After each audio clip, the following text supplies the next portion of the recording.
वफाकी वजीर खुर्रम दस्तगीर ने कहा है कि कौमी असम्बली में जिन अरकान के इस्तीफे मंजूर हो गए उनको वापस लेना कानूनी तौर पर मुमकिन नहीं।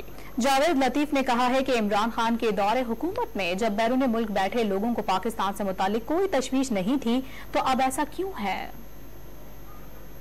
वफाकी वजीर खुर्रम दस्तगीर ने लाहौर हाई कोर्ट के पीटीआई कौमी असम्बली अरकान से मुतालिक फैसले को आड़े हाथों लिया। कहा कि स्पीकर की सवाबदीद है कि वो इस्तीफे से मुतालिक फैसला करें। जिन लोगों ने खुद असम्बली छोड़ी और इनके इस्तीफे मंजूर हो गए उसको वापस लेना कानूनी तौर पर मुमकिन नहीं।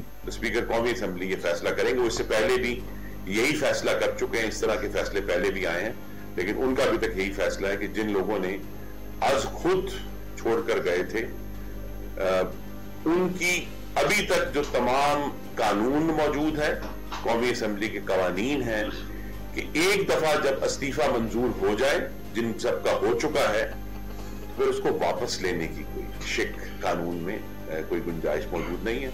वफाकी वजीर जावेद लतीफ ने सवाल उठाया कि जब 2018 इंतखाबात में RTS बंद हुआ और इसके बाद शरीफ फैमिली के साथ जो कुछ हुआ, क्या इस पर बैरून मुल्क से कोई खत आया? इमरान दौर में जब पाकिस्तान से बाहर अफराद को कोई तशवीश नहीं हुई तो अब ऐसा क्यों है? 2018 में जब RTS बंद हुआ था क्या कोई खत आया था? क्या पाकिस्तान के बाहर बैठे ममालिक को कोई तशवीश हुई थी?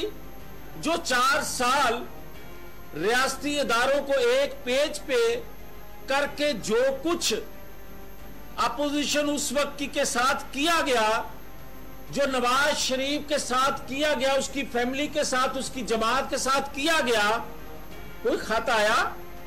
किसी ने आवाज बुलंद की? उन्होंने बैरून मुल्क से इमरान खान की सहूलतकारी किए जाने का इल्जाम भी आयद किया।